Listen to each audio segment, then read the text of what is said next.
Hello बच्चों, मेरा नाम शिल्पा पटेल फ्रॉम समर्पण ज्ञान स्कूल। बच्चों, हमने कक्षा 5 में पार्ट 1 में लेसन देखा था। पार्ट नंबर 4 नन्हा फनकार। उसमें हमने एक छोटे से बच्चे के लिए पढ़ा था जो एक पत्थर पर घंटी बना रहा था। छोटी छोटी वह नक्शीला बारीक बारीक नक्शीला वो करता था। पाठ हम आगे देखते हैं। इससे पहले कि केशव कोई जवाब देता, उसने किसी के तेजी से दौड़कर आने की आवाज़ सुनी। यह और कोई नहीं, महल का पहरेदार था। हुजूर, माफ़ करें। जहाँ पर वह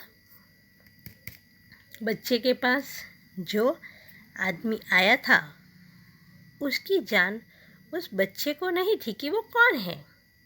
वो आदमी है, इस तरह ही वो उससे बात करता रहता था। लेकिन एक पहरेदार महल से दौड़ता हुआ आता है और कहता है, हुजूर माफ़ करें, मुझे आपके आने का पता ही नहीं चला।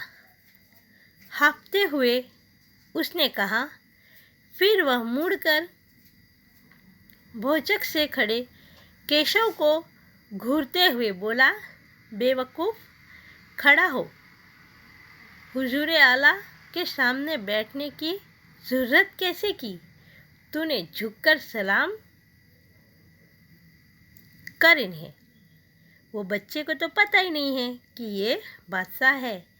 वो तो एक मामूली मानस समझकर वहाँ पर बैठकर काम करता रहा और जो उसकी तारीफ़ करता रहा उनका जवाब देता रहा। वो जब उसे उसके पिता ने कहा ना कि तुमने हुजूर को खड़े रखा और तू बैठा है, झुककर सलाम कर उन्हें।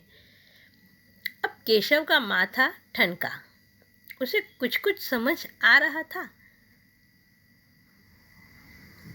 बदहवासी में छेनी हाथ से छूटकर नीचे गिरी और वह जल्दी से उठाकर खड़ा हो गया। अरे कहिए, बादशाह अकबर तो नहीं? अभी उसने वह पहचाना कि वह बादशाह अकबर था। यह ख्याल आते ही उसने झुककर सलाम किया बादशाह अकबर को और खरगोश की सी कातर नज़रों से अकबर को देखने लगा, क्योंकि उसने उससे बात भी कुछ कठिनाई से ही कही थी। अकबर को उसने पहचाना नहीं था, इसलिए अकबर को पहरेदार की यह दखलंदाजी भली न लगी।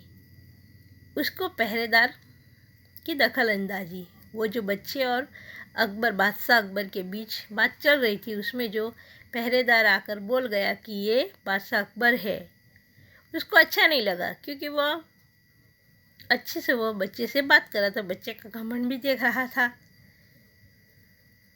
उन्होंने खींचकर पहरेदार को वहाँ से जाने का इशारा करते हुए कहा, ठीक है सिपाही, कुछ देर के लिए हमें अकेला छोड़ दो। सिपाही को वहाँ से जाने के लिए बादशाह अकबर ने कह दिया। पहरेदार तो चला गया, मगर केशव असमझ में था कि उसे क्या करना चाहिए। अभी वो समझ नहीं रहा था। जब उसने बादशाह अकबर को पहचान लिया, अभी समझ नहीं रहा था कि वो किस तरह उससे बात करे। वापस अपना नक्काशी का काम शुरू करे या बादशाह के हुक्म के इंतज़ार में खड़ा रहे। अभी बादशाह अकबर के हुक्म का इंतज़ार करूं या फिर मेरा नक्काशी काम शुरू करूं, ये समझ में नहीं आ रहा था उसको। अब वह डरा हुआ, दिल तो उसका अभी भी धक धक कर रहा था। हाँ, पर अब वह डरा हुआ नहीं था, क्योंकि अकबर प्यार से उसे देखते हुए मुस्कुरा रहे थे बादशाह अकबर। इसलिए वो डर नहीं रहा था, लेकिन सिर्फ टकर टकर देख रहा था केशव। यहाँ चित्र में भी दिखाया गया है कि एक छोटा सा लड़का है और बादशाह है।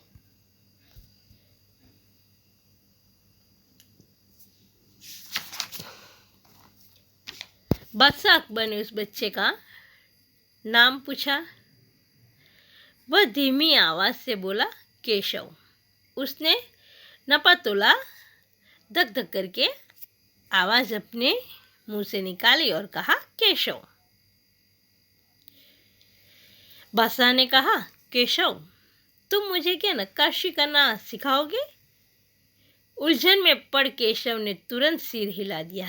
वो तो उलझन में था, क्या कहूँ क्या ना कहूँ। फिर उसने सिर हिला ही दिया कि हाँ, मैं सिखाऊंगा।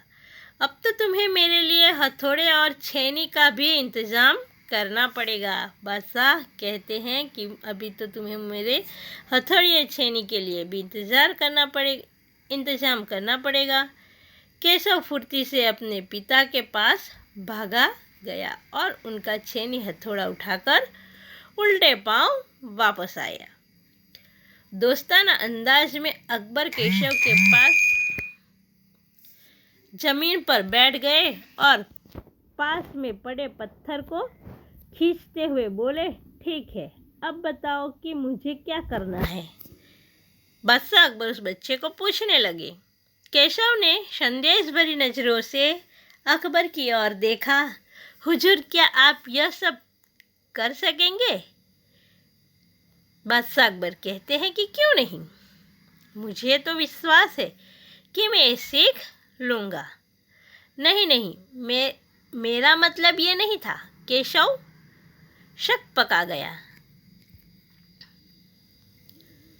दरअसल मैं कहना चाहता था कि आप इतने बड़े बादशाह हैं, ये ठीक नहीं लगता। उसने कुछ अनमने भाव से कहा। केशव को अभी तो पता चल गया कि वह बादशाह अकबर है, इसलिए वह हिचकिचाकर बोलने लगे कि आपके लिए ये काम अच्छा नहीं है। अकबर हंसकर बोले, अच्छा, लेकिन पिछले हफ्ते तो मैंने मिट्टी से भरे डलिया ढोने में किसी की मदद की थी। क्या यह काम उससे भी ज़्यादा मुश्किल है? केशव अभी भी समझ की स्थिति में था। वह अकबर के पास बैठ गया और उन्हें छेनी पकड़ने का सही तरीका सिखाने लगा। फिर जैसे कि केशव के पिता ने उसे सिखाया था, उसने कोयले के टुकड़े से पत्थर पर लकीरें खींचकर एक आसान सा नमूना बनाया और गंभीरता से कहा, देखिए, सिर्फ इन्हीं लकीरों को बहुत ध्यान से तराशना है। अकबर ने पत्थर पर छेनी रखी और जोर से हथौड़े से वार किया, जिससे कटाव ज़्यादा गहरा हो गया। अरे नहीं, केशव ने तुरंत गलती पकड़ी। बादशाह अकबर अभी काम सीखने में नए थे। कुछ गलती हो जाए तो वो केशव तुरंत उसको बोल देता था। हथौड़े को आहिस्ता से मारना है, जोर से उसको मारना नहीं है। ऐसे तो उसने करके दिखाया। और हाँ, अपनी आंखें थोड़ी मीच कर रखे, वरना किरचे उड़कर आंखों में चली जाएगी। अकबर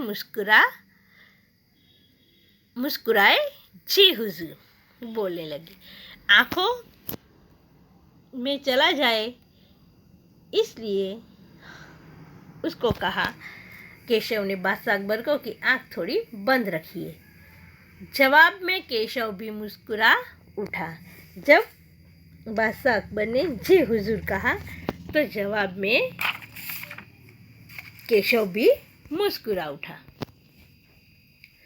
वह लगभग भूल ही गया था कि उसकी बगल में बैठा यह व्यक्ति हिंदुस्तान का बादशाह है। वह छोटा बच्चा तो भूल भी गया था कि वह हिंदुस्तान का बहुत बड़ा बादशाह अकबर था। एक अनाड़ी से ऐश पर अपने काम की थाक जमाने में उसे मज़ा आ रहा था। अकबर को उस बच्चे से काम सीखने में थोड़ा मज़ा आ रहा था। वह बड़े ध्यान से देख रहा था कि अकबर किस तरह लकीरों को उकेर रहे हैं। केशव देख रहा था कि बादशाह अकबर किस तरह वह काम कर रहे थे। बादशाह से जरा सी भी चूक हो जाने पर फौरन उसकी त्योरियां चढ़ जाती।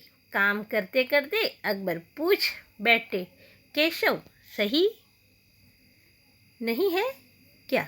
और केशव सिर हिलाकर अपनी असहमति जता देता और वो तुरंत बोल भी देता सही है या गलत। अकबर इत्मीनान से बैठ गए और केशव को काम करता हुआ देखने लगे। फिर तो अब बादशाह अकबर एक जगह पर बैठ गए और केशव जो काम कर रहा था वो देखने लगे।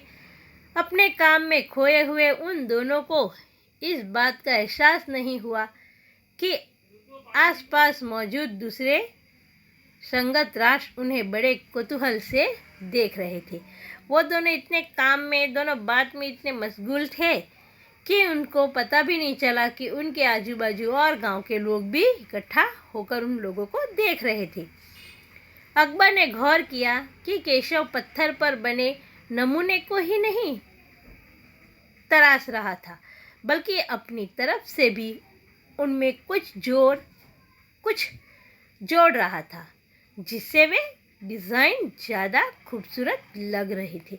वह केशव इतने काम में मशगूल था कि उसको काम करते करते डिज़ाइन कहाँ से क्या जोड़ूं, उसी में उसका ध्यान लगा रहता था। लड़के के काम करने के अंदाज को देखकर अकबर ने धीरे से कहा, केशव देखना, एक दिन तुम बड़े फनकार बनोगे। हो सकता है कि एक दिन तुम मेरे कारखाने में काम करो। कारखाना? कैसा कारखाना? कारखाना का मतलब तो केशव को पता ही नहीं था, इसलिए वो बादशाह को प्रश्न करने लगा। कारखाना? कैसा कारखाना? बस एक बार ये महल तैयार हो जाए और लोग आगरा से आकर यहाँ रहने लगे, तब मैं कारखाने बनवाऊंगा। इन कारखानों में मेरी सल्तनत के सबसे बढ़िया फनकार और शिल्पकार काम करेंगे। चित्र बनाने वाले कलाकार, गलीचों के बुनकर, सतसरा संगत त्राश पत्थर और लकड़ी पर नक्काशी करने वाली शिल्पकार सभी वहाँ काम करेंगे। बड़े बड़े शिल्पकार, फनकार यही मेरे यहाँ पर काम करेंगे। उसने बादशाह अकबर ने उन बच्चे को कहा कि तू भी इतना होनहार है कि एक दिन मेरे ही कारखाने में काम करेगा। केशव का चेहरा चमक उठा। यह बात सुनकर केशव खुश हो गया। मुस्कुराते हुए वह बोला, मैं वहाँ जरूर काम करना चाहूँगा। अकबर उठ खड़े हुए, जाते हुए बड़े प्यार से केशव का कंधा थपथपाया और कहा, अच्छा बेटा, अपना काम जारी रखो। तुम अपना काम अभी करो, मैं यहाँ से निकलता हूँ। हुजूर, क्या आप दोबारा आएंगे? केशव ने बड़े उत्सुकता से बादशाह अकबर को कहा, वापस आप आओगे? बादशाह अकबर ने कहा, मैं जरूर आऊँगा केशव। फिर तो पूरे दिन संगत राशों के बीच केशव की धूम मची रही। वह बार बार बादशाह से हुए अपनी मुलाकात सबको सुनाता रहा। इतना खुश हो गया केशव कि उसकी बादशाह ने प्रशंसा की, मुझे कारखाने में काम देंगे। ये तो सारे गांव में वो बात करता रहा। पूरे दिन वही बात चली। रात हो चुकी थी। केशव बहुत थका हुआ था, पर आंखों में नींद कहाँ। वह तो धीरे से अपने पिता के बिस्तर में घुस गया। पिता ने मुस्कुराकर कहा, तुम तो अभी से इतने प्रसिद्ध हो गए हो। खुशी के मारे केशव को नींद नहीं आ रही थी। वह धीरे से अपने पापा के बिस्तर पर गया। पापा ने कहा, तुम अभी इतने प्रसिद्ध हो रहे हो, अच्छी बात है। बादशाह सलामत ने कहा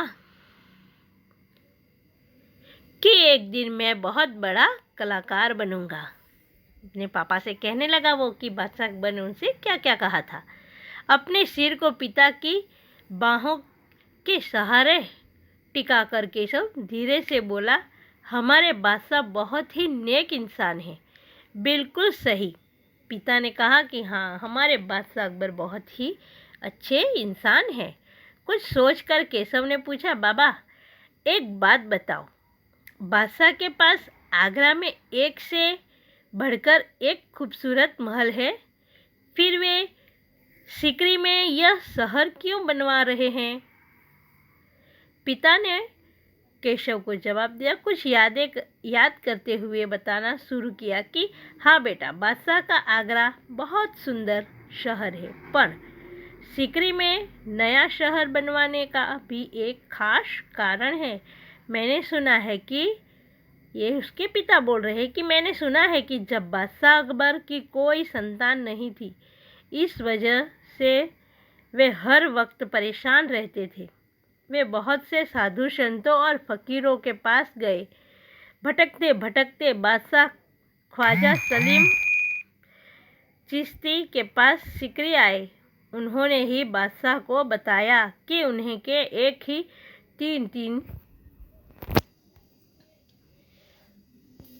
तीन संतानें होगी।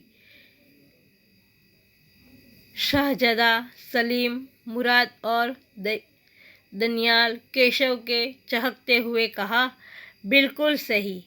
तब बादशाह ने ख्वाजा सलीम चिश्ती के सम्मान में सिकरी में नगर बसाने का फैसला किया था। केशव ने कहा, अच्छा, अब समझा। इसलिए बादशाह अकबर ने अपने बेटे का नाम सलीम रखा है। हाँ, और इसी कारण हम यहाँ एक नए शहर के लिए पत्थरों को तराश रहे हैं।